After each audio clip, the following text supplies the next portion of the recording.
Halo guys, kembali lagi di channel Yenda. Di video kali ini, admin akan mendongeng sebuah film bertema fantasi adventure berjudul The Last Witch Hunter yang dirilis pada tahun 2015. Film ini mengisahkan seorang pemburu penyihir abadi yang harus menghentikan wabah mematikan yang akan melanda seluruh dunia. Berhasilkah si pemburu tersebut menghentikan wabahnya atau malah gagal karena lebih mementingkan jualan selondok? Daripada penasaran, mari kita simak alur ceritanya.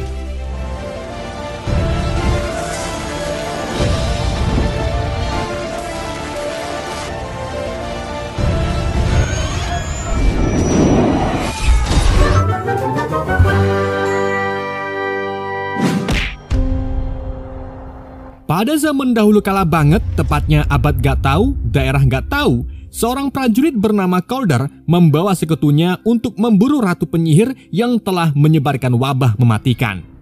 Wabah tersebut membunuh sebagian warga dan juga istri beserta putri Calder bernama Helena dan Elizabeth. Calder didampingi oleh ahli magic damage yaitu Ordo Kapak dan Salib yang terdiri dari imam khusus disebut sebagai Dolan. Setelah menempuh perjalanan yang panjang, akhirnya mereka menemukan sarang ratu penyihir, yaitu sebuah pohon besar di tengah-tengah lembah es. Mereka lalu mulai memasuki pohon tersebut sambil menyalakan opor. Dan di saat itu juga, mereka dikagetkan dengan kemunculan ratu penyihir. Salah satu prajurit bernama Wowo lalu melemparkan kampak ke arahnya. Namun sang ratu secara ajaib menghilang. Dan ketika Wowo mengambil kampaknya kembali, gagang kapak itu tiba-tiba mengeluarkan duri beracun dan melukai tangan Wowo. Racun tersebut juga segera menyebar ke tubuh Wowo dan membuat tubuh Wowo nyunyut lalu mengeluarkan segerombolan lebah. Bersamaan dengan itu, muncullah beberapa penyihir menyerang kelompok Calder. Calder lalu menyalakan pedangnya dengan api dan mulai menebas-nebas para penyihir.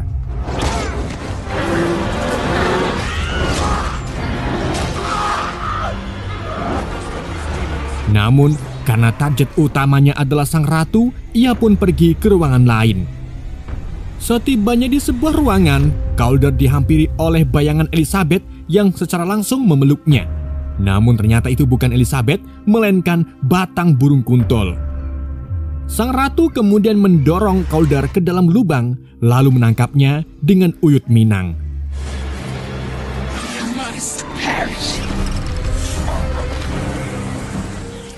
Dengan sekuat tenaga, Calder mengambil pedangnya, kemudian membakar semua uyut untuk mengalihkan perhatian ratu. Setelah sang ratu teralihkan, Calder langsung menusuk sang ratu sambil mengatakan markadat markadut, api dan pedang. Sebelum ratu meninggal, ia mengutuk Calder dengan keabadian sehingga Calder akan selalu hidup dan menderita dalam hidupnya.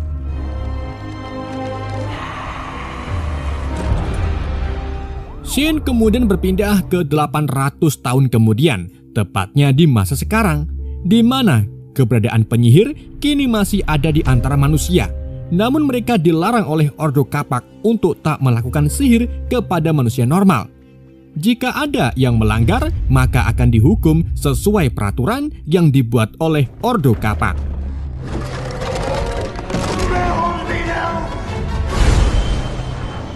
Di sisi lain, Calder yang masih awet muda terlihat berada di dalam pesawat yang sedang terbang di tengah-tengah badai petir. Calder lalu menemukan kalau badai petir tersebut tidak alami. Ia juga merasa kalau di dalam pesawat ini ada penyihir. Calder pun mencari keberadaan penyihir dengan klip yang diletakkan di dalam gelas berair. Setelah ketemu, Calder mendapati kalau si penyihir ternyata masih muda. Ia bernama Bronwyn. Calder lalu memaksa Bronwyn untuk memberikan jimat badai yang ia bawa. Setelah jimat dikeluarkan, Calder langsung mengotak-ngutik sambil mengatakan jimat inilah alasan kenapa badai petir selalu menyelimuti penerbangan mereka.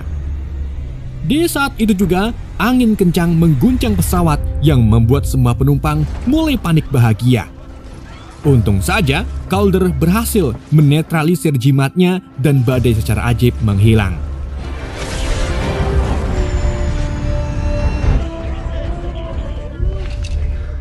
Singkat cerita, setelah mendarat, Calder kini tinggal di kota New York. Di sini ia membuka klinik kesehatan dan juga jasa pemburu penyihir bersama Imam Ordo Kapak yang tentu saja adalah Dolan. Dan Dolan yang masih bekerja untuk Calder saat ini adalah Dolan generasi ke-36. Namun, ia sudah bau tanah dan akan digantikan oleh Dolan yang baru atau Dolan generasi ke-37.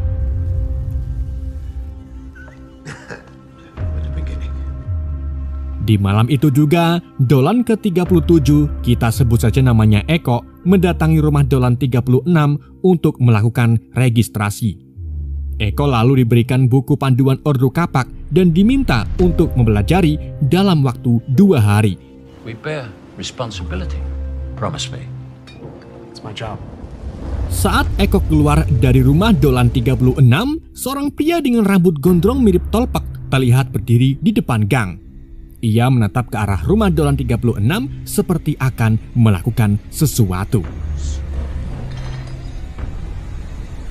Dan benar saja, di pagi harinya, Calder mendapatkan telepon dari Eko yang mengabarkan kalau Dolan 36 meninggal tadi malam di ruangannya dan ia akan dikubur besok sore.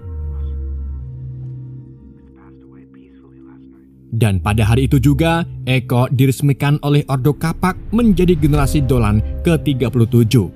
Ia distempel di bagian lengannya sebagai tanda kesetiaan Dolan membantu pekerjaan Calder. Setelah diresmikan, Eko dan Calder pergi ke rumah Dolan 36 untuk menyelidiki kematiannya. Rarely on the same day. Setibanya di TKP, Calder mendapati kalau seluruh ruangan sama sekali tidak berantakan serta tidak ada tanda-tanda kekerasan. Namun saat Calder melihat ke arah lantai, ia menemukan 3 lebah mati berserakan.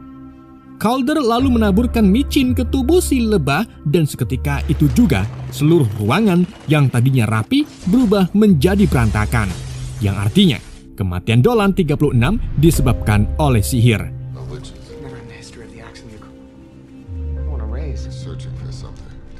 Calder juga menemukan sepucuk tanaman hitam berbentuk obat nyamuk yang memang identik dengan sihir hitam.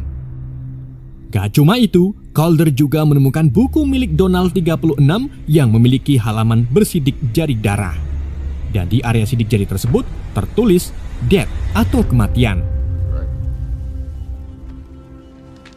Keduanya lalu pergi ke toko roti yang dijalankan oleh Max Schlesinger.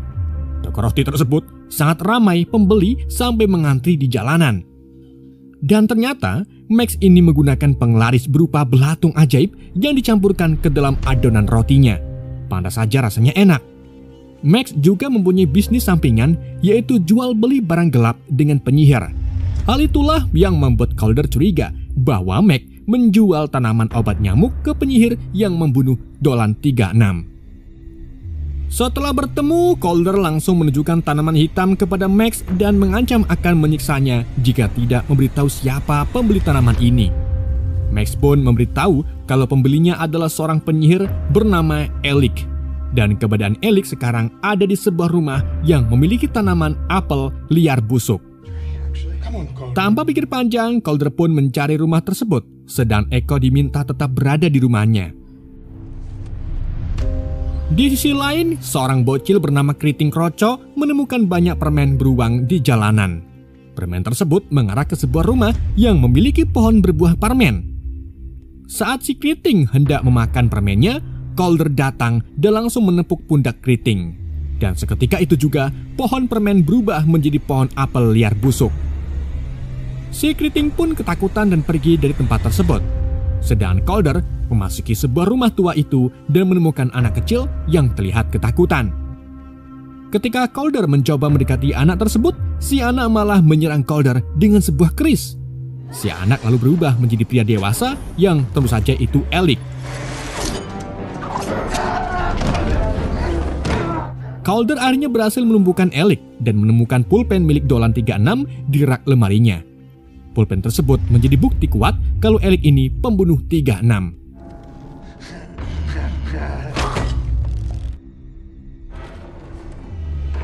Calder lalu membawa Alec ke Dewan Penyihir untuk diadili dan memberitahu mereka kalau Alec memiliki atasan. Ketua Dewan bernama Gleaser kemudian meramalkan tentang Alec. Ia menemukan bahwa Alec bekerja sendirian dan tidak ada penyihir lain yang ikut campur pembunuhan Dolan 36. Gleaser lalu menghidupkan Sentinel, yaitu makhluk mistis yang bertugas menyeret penyihir ke dalam penjara para penyihir. Ketika Alec diseret ke penjara, Alec mengatakan kepada Calder bahwa kau bisa saja menahanku, tetapi kau tidak akan bisa menahan kita semua. Lantas, maksudnya Alec apa?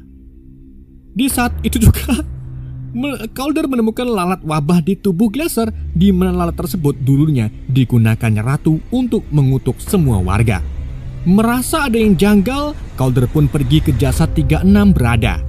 Di sini Calder sadar kalau ternyata 36 belum mati tetapi dikutuk.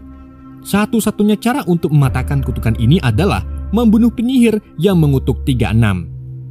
Calder lalu menemukan bahwa jari 36 berdarah, yang artinya orang yang memberi sidik jari di halaman buku sebelumnya adalah 36 itu sendiri. Calder pun kemudian menyembunyikan tubuh 36 di apartemennya dan membuka kembali buku bersidik jari darah. Di buku itu, Calder menemukan 3 sidik jari di 3 kata, yaitu Death, Remember Your. Jika diartikan ke dalam bahasa Indonesia adalah ingatlah kematianmu. Calder pun paham kalau 36 mencoba memberi petunjuk agar Calder mengingat kembali kematiannya saat membunuh Ratu Penyihir.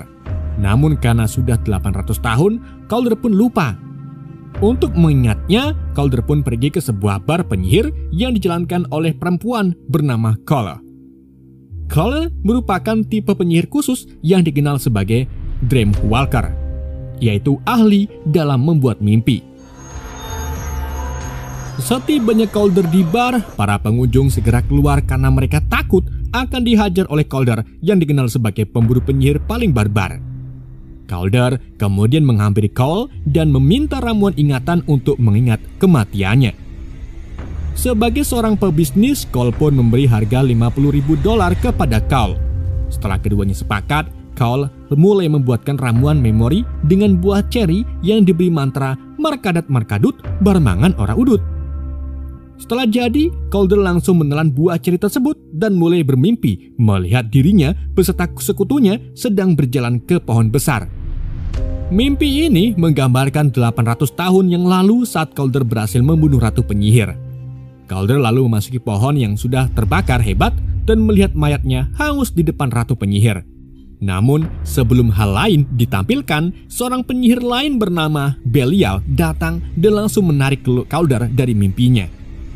Belial juga mengikat tangan Calder dengan rantai agar ia tak bisa melawannya. Calder lalu sengaja mematahkan tulang jari-jarinya untuk melepaskan ikatan. Setelah terlepas, Calder mencoba bertarung melawan Belial. Namun karena Belial sudah memiliki Glowing One, Calder pun kewalahan.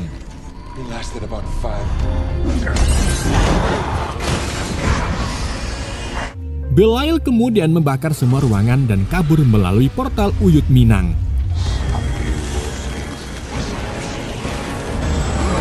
Calder pun mencoba meraih tangan Belial, namun yang ia dapatkan hanya sobekan baju Belial. Calder lalu membawa Cole keluar dari bar dan pergi ke apartemennya. Singkat cerita, Cole terbangun dan mendapat dirinya sudah berada di apartemen Calder.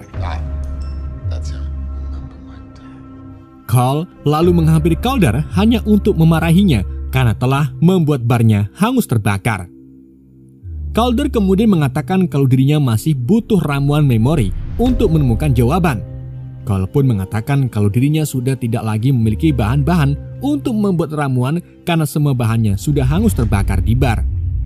Untuk mengatasinya, Calder pun kemudian membawa Cole ke penyihir tua yang mungkin memiliki petunjuk tentang rencana Belial selanjutnya.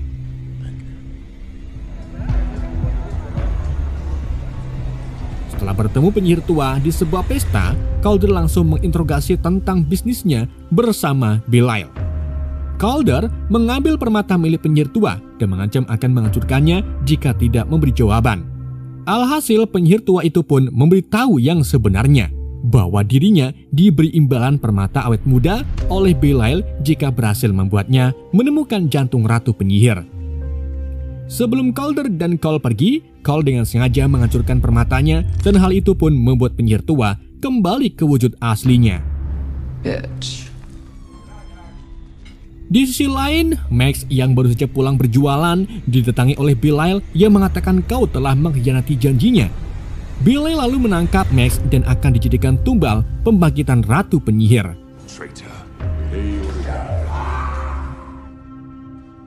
Kita kembali lagi ke Calder dan Cole, di mana Calder ini membawa Cole ke sebuah situs peninggalan penyihir. Di sini Calder menjelaskan tentang kaum Dreamwalker yang mampu membuat seorang mengingat kembali masa lalunya. Dan karena Cole keturunan Dreamwalker, Calder pun meminta Cole untuk menggunakan sihirnya sebagai ramuan memori. Cole lalu mencoba melakukannya dengan menyatukan pikiran Calder dan ternyata itu berhasil. Cole dan Calder lalu memasuki ingatan di mana setelah Calder membunuh ratu penyihir, tubuh Calder hangus terbakar. Tubuh Calder kemudian ditemukan oleh Dolan pertama yang mendapati kalau jantung ratu masih berdetak. Saat Dolan itu menikam jantung tersebut, tiba-tiba Calder terbangun dan merasa kesakitan. Dolan pun sadar bahwa jika jantung ratu dihancurkan, maka Calder akan mati. Dolan lalu diam-diam menyimpan jantung ratu dan akan merahasiakannya dari Calder. Karena menurutnya hanya Calder lah yang mampu membasmi penyihir-penyihir hitam. Setelah keduanya keluar dari ingatan masa lalu, Calder menyadari kalau jantung ratu disimpan oleh Echo yang menjadi generasi Dolan ke-37. Calder pun menghampiri Echo dan memarahinya karena tidak memberitahu sejak awal. Echo pun mengungkapkan tentang alasan generasi Dolan merahasiakan hal ini, yaitu jika Calder tahu tentang kebenaran jantung ratu, maka ia pasti akan menghancurkannya dan hal ini sama saja bunuh diri. Para dewan dan Dolan pun tidak akan membiarkan Calder mati, karena jika ia mati, maka perdamaian antara manusia dan penyihir bakalan kacau. Echo kemudian memberitahu Calder kalau jantung ratu berhasil diambil oleh Belial saat Belial membunuh 36. Echo lalu memberikan lokasi di mana Belial akan membangkitkan ratu penyihir. Dan tanpa medang poci terlebih dahulu, Calder pun pergi ke lokasi tersebut. Sedangkan di lokasi TKP, Belial mulai melakukan ritual dengan Max yang ditempelkan ke pohon beringin untuk dijadikan kepompong. Setelah selesai, Belial bersembunyi sambil menunggu umpan yang tentu saja umpannya adalah Calder.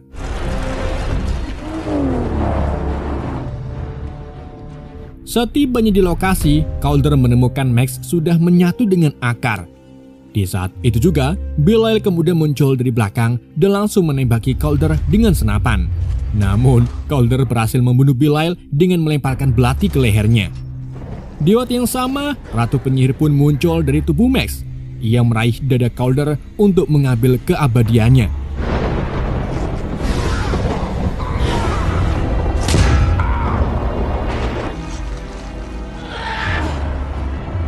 Setelah keabadiannya diambil, ratu keluar dari pohon dan langsung menghilang dari pandangan Calder.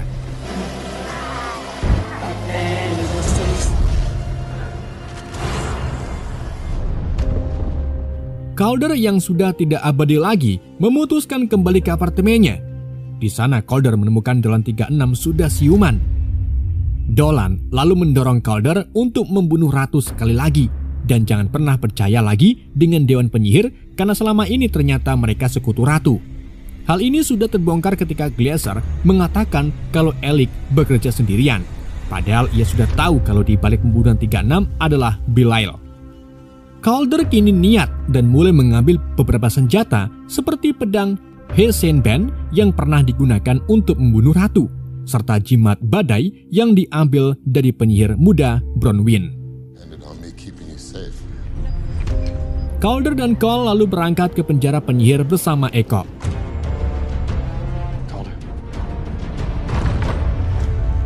Setibanya di penjara, mereka mendapati kalau para pedewan sudah dibunuh oleh ratu. Mereka juga menemukan kalau Ratu menggunakan Elik sebagai tempat untuk melepaskan wabah mematikan. Sebelum hal itu terjadi, Calder mengeluarkan tubuh Elik dari penjara dan meminta Cole untuk membunuh Elik melalui pikirannya.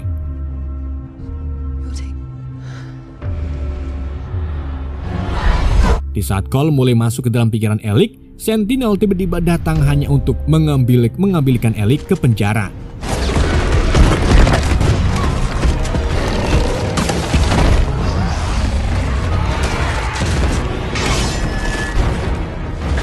Calder pun melawan Sentinel dan berhasil membunuhnya. Sedangkan Chloe masih berhadapan dengan Elik di dalam pikiran. Chloe akhirnya berhasil membunuh Elik dengan melemparkannya ke dalam lubang. Setelah Elik terbunuh, sebuah cahaya muncul menerangi Calder. Cahaya itu membawa Calder ke kota di masa depan yang terlihat hancur. Calder kemudian bertemu Ratu Penyihir dan mulai bertarung dengannya.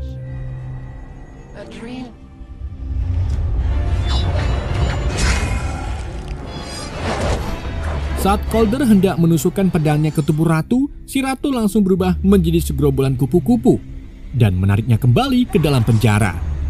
Keduanya lalu melanjutkan pertarungan hingga akhirnya Calder lah pemenangnya. Ketika Calder akan membunuh Ratu dengan pedang Heseben, Echo langsung menghentikan Calder sambil menyandra Cole. Echo mengungkapkan kalau dirinya telah berkhianat dan ingin memuja Ratu. Echo juga mengaku kalau dirinya terlahir tak memiliki sihir, padahal kedua orang tuanya adalah penyihir. Ratu lalu menggunakan Cole untuk mengeluarkan wabah mematikan. Dan saat wabah itu mulai menyebar perkotaan, Echo meminta Ratu untuk memberinya kekuatan sihir. Namun sayangnya, Ratu menolak dan malah mengutuk Echo.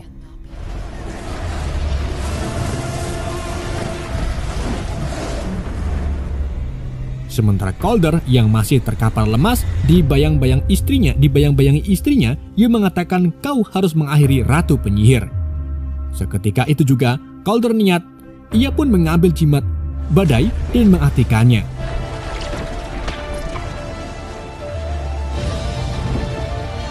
Saat petir mulai menyambar area penjara, Calder menyatukan pedangnya dengan jimat badai, kemudian melemparkannya ke tubuh Ratu. Hal itu pun langsung membuat Ratu tak berdaya dan mati seperti dahulu kala, begitu juga dengan wabah mematikannya. Namun, jantungnya masih berdetak. Calder pun mencoba menghancurkan jantung tersebut, namun Cole menghentikannya. Hal itu karena Cole melihat masa depan manusia hancur tanpa adanya Calder. Ia juga mengungkapkan kalau masih ada cara lain untuk menghancurkan jantung Ratu tanpa membunuh Calder. Calder pun mengatakan, ya. Di pagi harinya, Calder menemui Dolan 36 untuk mengembalikan pulpennya. Calder kemudian meminta Dolan 36 untuk tidak pensiun.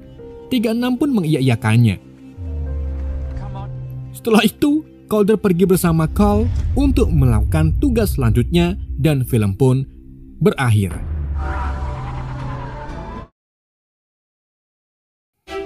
Oke guys, itulah alur cerita film The Last Witch Hunter. Semoga kalian terhibur dengan alur cerita yang saya bawakan. Mohon maaf jika ada kesalahan dalam penyampaiannya ataupun penyebutan nama. Pesan yang tidak bisa kita ambil dari film ini, jangan lupa terawih. Sekian dari Ende, sampai jumpa di video berikutnya.